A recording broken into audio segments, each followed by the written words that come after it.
अस्सलामुअलैकुम वरहमतुल्लाह।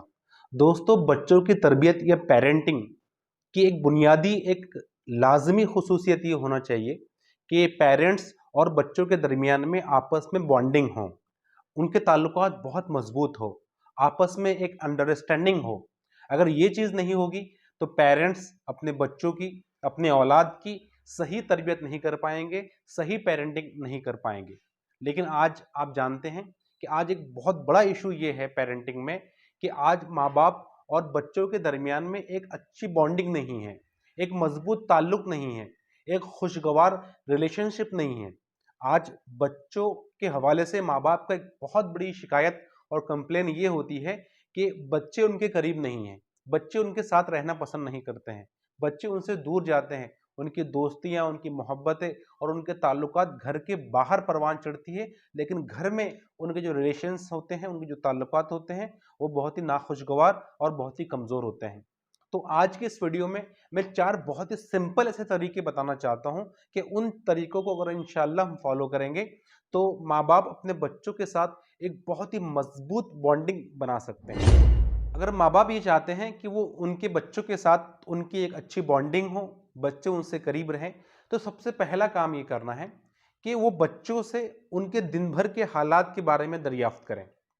Times of India में एक आर्टिकल शाया हुआ था जिसमें एक मेंटल और हेल्थ एक्सपर्ट ने का एक आर्टिकल था जिसमें उन्होंने कहा था कि हर घर का एक रूटीन होना चाहिए कि शाम में जब तमाम घर के मेंबर्स, फैमिली मेंबर्स एक जगह जमा हों तो वो एक दूसरे से उनके हालात दरियाफ्त करें। बाप अपने दिन भर के बारे में बताए कि उसके साथ आज दिन भर क्या क्या हुआ है, बेटे अपनी चीज़ें बयान करे, माँ अपनी चीज़ों के बारे में अपने ऊपर दिन भर जो काम काज हुए हैं, जो हालात उसके ऊपर गुजरे हैं, वो चीज़ें उसको बयान करें। फिर सब लोग उनकी बातों को सुने, कुछ मशवरे दें, कुछ हंसी मजाक की बातें भी हो जाए। तो इस तरह अगर किया जाएगा तो पूरे फैमिली के जो रिलेशनशिप बहुत मजबूत होगी और आपस में एक अंडरस्टैंडिंग बनेगी, ताल्लुकात खुशगवार होंगे। इसी में ये बात भी है कि जब ये होगा तो माँ बाप अपने बच्चों के ताल्लुक से भी जब पूछेंगे, जब बच्चे उनके दिन भर के हालात बयान करेंगे कि उनके ट्यूशन में क्या हुआ है, उनके स्कूल में क्या हुआ है, दोस्तों के साथ क्या उनके वाकयात हुए हैं, तो इससे बच्चे कुर्बत महसूस करेंगे अपने माँ बाप से। लेकिन अफसोस की बात यह है कि आज पेरेंट्स के पास बच्चों के हालात और उनकी एक्टिविटीज़ और कारगुजारी सुनने के लिए वक्त नहीं है। उमूमन आज ये जो बिजी लाइफ हो चुकी है, बाप का तो ये मामला होता है कि जब वो घर से निकलता है तो बच्चे सोए हुए होते हैं या वो सोया हुआ होता है तो बच्चे स्कूल चले जाते हैं, और जब वो घर पर पहुंचता है तो बच्चे सोए हुए मिलते हैं। अफसोस की बात है कि उसको बच्चों से बात करने का भी मौका नहीं मिलता है। तो अगर चाहते हैं माँ बाप कि बच्चे उनसे करीब रहें, बच्चों के साथ उनकी बॉन्डिंग अच्छी मजबूत हो, तो वो ये करें कि बच्चों से उनके दिन भर के हालात रोजाना जरूर पूछने की कोशिश करें।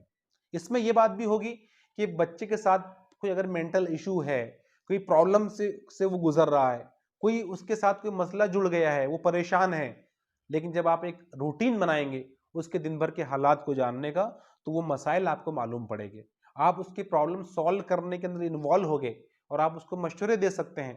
तो इस तरह से इसका फायदा होगा। दूसरा काम जो हमको करना है कि अपनी औलाद के साथ में एक आपस में एक समझ और एक अंडरस्टैंडिंग पैदा करना है। यानी आपके बच्चों को उनके दिल का हाल सुनाने के लिए, उनकी परेशानी बयान करने के लिए कोई झिझक और वो शर्म महसूस ना करें। वो आपसे सवालात करने में डरे और घबराए ना। वो अपनी परेशानी या अपना कोई इशू अगर उनको बयान करना है तो उनको किसी किस्म की झिझक महसूस ना हो। वो सवाल पूछना चाहते हैं तो आपसे सवाल पूछ लें, वो आपसे कोई शिकायत करना चाहते हैं तो आपसे शिकायत कर लें, वो आपको कोई मशवरा देना चाहते हैं तो आपको मशवरा दे दें। देखिए, अगर बच्चे अगर आपसे बात करने में घबराएंगे, आपसे बात करने में उनको झिझक महसूस होगी, डर महसूस होगा, आपसे वो सवालात नहीं कर पाएंगे, तो वो बाहर सवालात करेंगे, वो अपने सवालों के जवाब बाहर तलाश करेंगे, इंटरनेट के ऊपर तलाश करेंगे, अपने दोस्तों से पूछेंगे। और इस बात की कोई गारंटी नहीं है कि जो बाहर उनको जवाबात मिलेंगे वो जवाबात कितने सही है। तो ऐसा ताल्लुक आपका अपने बच्चों के साथ हो कि बच्चे आपसे बात करने में न झिझके, न शर्माए। लेकिन इसका ये कतई मतलब नहीं है, इसमें इस बात का ख्याल रखना चाहिए कि आपकी जो हैसियत है कि आप एक बाप है, आप एक माँ है, इस हैसियत को कभी डाउन ना होने दे। ऐसा ना हो कि इतनी आप बच्चों के साथ फ्री हो जाएं कि वो आपकी इज्जत और आपका एहतराम भूल जाए और आपको एक दोस्त समझने लगे। इतना फ्रैंकनेस भी ना हो। आपका जो एक रौब है एज ए फादर या एज ए मदर, वो बाकी रहना चाहिए। बच्चों के साथ मजबूत बॉन्डिंग बनाने के लिए तीसरा पॉइंट ये है कि अपनी उम्मीदें, अपनी एक्सपेक्टेशन बच्चों के ऊपर न थोपें। देखिए, एज ए पेरेंट्स हर किसी की कुछ तवक्कात होती है अपने बच्चों से, कुछ उम्मीदें और होप्स होती है। तो ठीक है, आप उस डायरेक्शन में अपने बच्चों की तरबियत करने की कोशिश करें, उनको तालीम दिलवाएं, लेकिन अपनी उम्मीदें और अपनी एक्सपेक्टेशन थोपने की कोशिश ना करें। इसमें बच्चों का जो पोटेंशियल है, बच्चों का जो इंटरेस्ट है, उसको कभी नज़रअंदाज ना होने दें। अगर आप ऐसा करते हैं तो बच्चे के अंदर नेगेटिविटी पैदा होती है। जब जाहिर बात है कि ऐसी एक्सपेक्टेशन या ऐसे तवक्कात बच्चों से वाबस्ता की जाएगी जो उसका वो कैपेबल नहीं है, तो जाहिर बात है कि वो उस पर पूरा नहीं उतरेगा। जब पूरा नहीं उतरेगा तो आप परेशान हो जाएंगे, आप बच्चे से नाराज हो जाएंगे।